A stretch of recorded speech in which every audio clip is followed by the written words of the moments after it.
But my father was born and raised in San Francisco, was a street kid, essentially, working class, was a big basketball star in high school and in college, and studied to become a lawyer, went to Hastings Law School, married my mother, who was his childhood sweetheart, also, a Marina girl. Marina's where all the Italians lived back then. And in my mother's house, they never spoke anything but Italian. And my father's Italian as well. And he became a lawyer. And during the process of that, his best friend was a man named John Burton, whose brother, Phil, was a very, very powerful congressman at the time. And John was being groomed towards Congress, and Phil really thought that my father had the voice of a progressive leader in him, and worked to develop that voice. And my father started to become a community activist and helped stop the freeway through the Panhandle in San Francisco in the early 60s, which I had not known until I started studying the history myself. And at that time he ran for supervisor, and then he went into the state senate. And right when he got into the state senate, the head of the Senate, the Speaker pro tem, retired, I think, or died. I'm not sure. I'm a little hazy on the facts. But he was immediately thrust into the leadership role. And so he ran the Senate for 10 years under Reagan, right? And which was quite an amazing story. And there's some stories in the play about what my dad did to make certain passage of certain things happen. He was a very shrewd, really good politician. And then he ran briefly for governor, and proved not to have a lick of a chance in the South, Southern California, as most progressives wouldn't.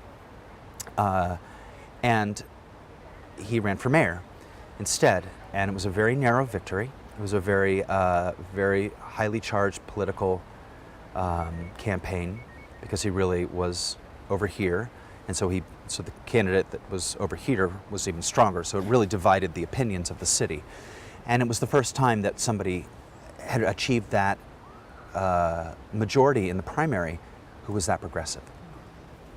So he got in there, and there was a recall or recount that the other man had, and by this point the city was done with him, and then firmly elected my father. And he served for about 2.5 years.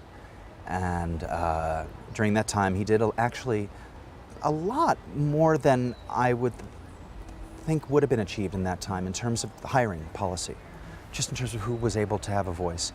And he also was made it possible for Yerba Buena Center, which is south of Market, to happen, which is where the convention center is, which is why it's named after him. And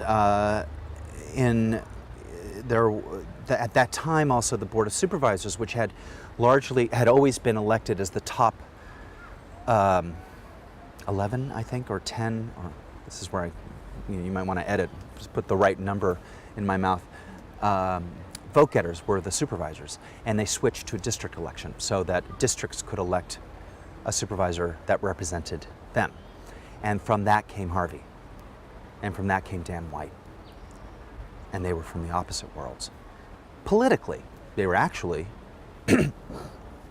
didn't hate each other, because they were both interesting men. And Harvey was a very, very interesting man. He was more like a Brooklyn guy than he was a gay man, if you were to kind of slot him. The movie kind of shoots him more into that side, but he was a little more complicated than that. And at one point, in the brief chronicle, Dan White had basically felt that he was really gaining no traction. And the city was moving more progressive, and so he quit. And my father moved very quickly to adjust the balance of power in the Board of Supervisors towards the progressive agenda. And Dan White came back wanting his job back, and my father said, no, too late. And then it all happened. And he killed him in his back room where I used to watch TV. And then he killed Harvey. And then several years later, he killed himself. So it was kind of a waste all the way around.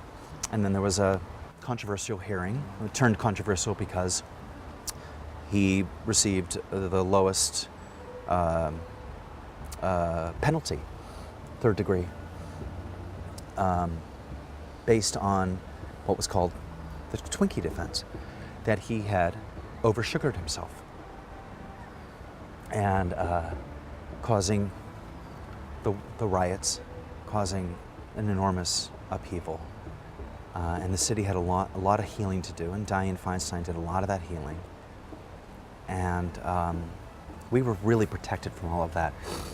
Only as an adult did I really start to feel the weight of all of that.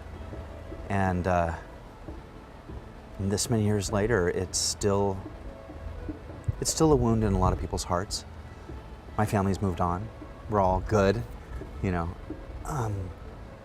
And now I get to share that.